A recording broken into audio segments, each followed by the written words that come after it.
જય શ્રી કૃષ્ણ મિત્રો, નિત્ય સત્સંગમાં આપ સૌનું સ્વાગત છે। આજે આપણે સાંભળીશું આમલકી એકાદશીની વ્રત કથા, વિધિ તથા મહાત્મય। જો આ વિડીયો તમને પસંદ પડે તો લાઈક અને શેર કરી ચેનલને સબસ્ક્રાઇબ જરૂરથી કરજો। શાસ્ત્રો અનુસાર આમલકી એકાદશીને આંબળા સાથે જોડવામાં આવે છે। આ દિવસે આંબળાના વૃક્ષની પૂજા કરવાનો મહિમા છે। એક માન્યતા અનુસાર આંબળાના દરેક અંગમાં દેવતાઓનો વાસ હોય છે। ફાગણ માસના સુદ પક્ષમાં આવતી એકાદશી તિથિને આમલકી એકાદશી તરીકે ઓળખવામાં આવે છે। શાસ્ત્રો અનુસાર આમલકી એકાદશીને આંબળા સાથે જોડવામાં આવે છે। આ દિવસે આંબળાના વૃક્ષની પૂજા કરવાનો મહિમા છે। એક પ્રચલિત કથા અનુસાર શ્રી હરિની નાભીમાંથી કમળ ખીલ્યું અને તેમાંથી પરમપિતા બ્રહ્માજીનું પ્રાગટ્ય થયું। સ્વયંના પ્રાગટ્યનું સત્ય જાણવા બ્રહ્માજીએ વર્ષો સુધી તપસ્યા કરી અને આખરે તેમના તપથી પ્રસન્ન થઈ શ્રી વિષ્ણુ પ્રગટ થયા। તે સમયે બ્રહ્માજીની આંખમાંથી આંસુ સરી પડ્યા અને તે અશ્રબિંદુમાંથી જ આંબળાના વૃક્ષનું પ્રાગટ્ય થયું। શાસ્ત્ર અનુસાર આંબળાના વૃક્ષના પ્રાગટ્યના તે દિવસે ફાગણ સુદ એકાદશીની તિથિ હતી। કહેવાય છે કે તે સમયે સ્વયં શ્રી વિષ્ણુએ બ્રહ્માજીને આશીષ પ્રદાન કરતા કહ્યું કે આ વૃક્ષ તમારા અશ્રુઓમાંથી ઉત્પન્ન થયું છે, એટલે તેમાં તમામ દેવતાઓ નિવાસ કરશે। તેનું દરેક અંગ પૂજનીય બનશે। ફાગણ સુદ એકાદશીએ જે વ્યક્તિ આ વૃક્ષ નીચે મારી પૂજા કરશે અથવા મને તેનું ફળ અર્પણ કરશે તેને જન્મ મરણના ફેરામાંથી મુક્તિ મળી જશે।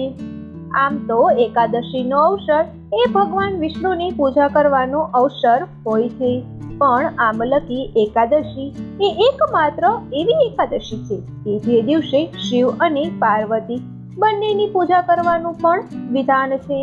આ દિવસે શિવ પાર્વતીને હોળી રમાડવામાં આવે છે, જેને લીધે આ એકાદશી રંગભરી એકાદશીના નામે પણ ઓળખાય છે।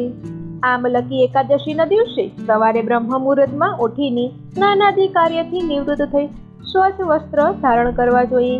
ત્યારબાદ ભગવાન વિષ્ણુનું ધ્યાન ધરીને વ્રતનો સંકલ્પ કરવો જોઈએ। આ દિવસે આસ્થા સાથે ભગવાન વિષ્ણુની પૂજા કરવી જોઈએ અને પૂજા દરમિયાન તેમને આંબળા જરૂરથી અર્પણ કરવા જોઈએ।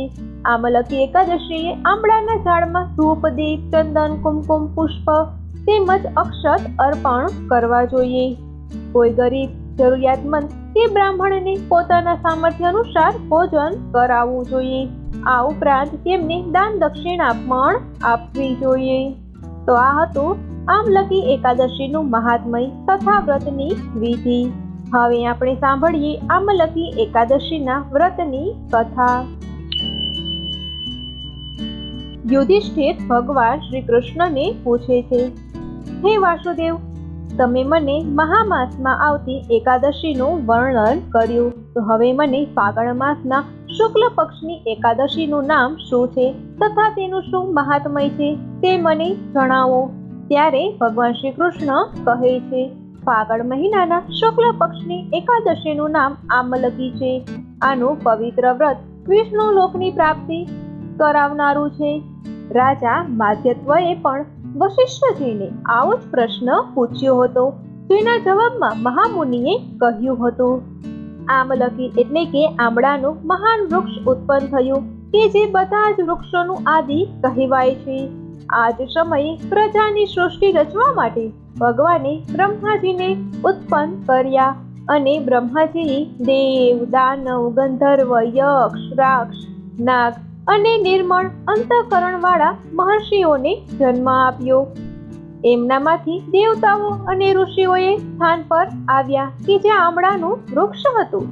રાજન આંબળાના વૃક્ષને જોઈને દેવતાઓને ઘણી નવાઈ લાગી, કારણ કે આ વૃક્ષ વિશે તેઓ જાણતા જ ન હતા। દેવતાઓને વિસ્મિત થયેલા જોઈને આકાશવાણી થઈ, મહર્ષિઓ, આ સર્વશ્રેષ્ઠ આંબળાનું વૃક્ષ છે કે જે વિષ્ણુને પ્રિય છે। એના સ્મરણ માત્રથી ગૌદાનનું પુણ્ય મળે છે. સ્પર્શ કરવાથી એના કરતા બમણું અને ફળ ખાવાથી 3 ગણું ફળ પ્રાપ્ત થાય છે. બધાય પાપોનું હરણ કરનારું એ વૈષ્ણવ વૃક્ષ છે. એના મૂળમાં વિષ્ણુ, એની ઉપર બ્રહ્મા, ખંભામાં શિવ, શાખાઓમાં મુનિઓ, ડાળીઓમાં દેવતા, પાનમાં વસુ, ફૂલોમાં મરુદગણ અને ફળમાં સમસ્ત પ્રજાપતિઓ વાસ કરે છે. આમળાનું વૃક્ષ સર્વ દેવમય છે. આથી વિષ્ણુ ભક્ત પુરુષો માટે એ પરમ પૂજ્ય છે. માટે હંમેશા પ્રસન્નતાપૂર્વક આમળાનું સેવન કરવું જોઈએ. ઋષિઓ બોલ્યા, આપ કોણ છો? દેવતા છો કે અન્ય કોઈ? અમને સત્ય જણાવો. પુનઃ આકાશવાણી થઈ, જે સંપૂર્ણ ભૂતોના કર્તા અને સમસ્ત ભુવનના સૃષ્ટા છે, જેમને મહાન પુરુષો પણ મુશ્કેલીઓથી જોઈ શકે છે, એ જ સનાતન વિષ્ણુ હું છું. શ્રી વિષ્ણુનું આ કથન સાંભળીને ઋષિઓ ભગવાનની સ્તુતિ કરવા લાગ્યા. આમ કરવાથી શ્રી હરિ સંતુષ્ટ થયા અને બોલ્યા, મહર્ષિઓ, તમને હું અભીષ્ટ વરદાન આપું. ઋષિઓ બોલ્યા, ભગવાન, જો તમે સંતુષ્ટ થયા હોય તો અમારા લોકોના હિત માટે કોઈ એવું વ્રત બતાવો કે જે સ્વર્ગ અને મોક્ષ રૂપી ફળ પ્રદાન કરનારું હોય.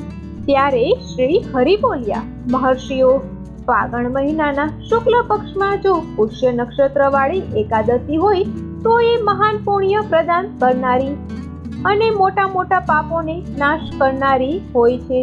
આ દિવસે આમળાના વૃક્ષ પાસે જઈને ત્યાં રાત્રે જાગરણ કરવું જોઈએ. આનાથી મનુષ્ય બધા પાપોમાંથી મુક્ત થઈ જાય છે અને સહસ્ત્ર ગોદાનનું ફળ પ્રાપ્ત કરે છે. ભગવાન વિષ્ણુએ કહ્યું, વિપ્રગણો, આ એકાદશીના પ્રાતઃકાળે દંત પાવન કરીને સંકલ્પ કરવો કે હે પુંડરીકાક્ષ, હું એકાદશીના દિવસે નિરાહાર રહીને બીજા દિવસે ભોજન કરીશ. આપ મને ચરણમાં રાખો. આવો નિયમ લીધા પછી પાપી, ચોર, પાખંડી, દુરાચારી અને મર્યાદા ભંગ કરનારા મનુષ્યો સાથે વાર્તાલાપ ન કરવો. પોતાના મનને વશમાં રાખીને સ્નાન કરવું. સ્નાન કરતા પહેલા શરીર પર માટી લગાવી. ત્યારબાદ ભક્તિયુક્ત ચિત્તથી જાગરણ કરવું. નૃત્ય, સંગીત, વાદ, ધાર્મિક ઉપાખ્યાન અને વિષ્ણુ સંબંધી કથા વાર્તા આદિ દ્વારા એ રાત્રિ પસાર કરવી. ત્યારબાદ શ્રી વિષ્ણુનું નામ લઈને આમળાના વૃક્ષની 108 પરિક્રમા કરવી. પછી સવાર પડતા શ્રી હરિની આરતી કરવી.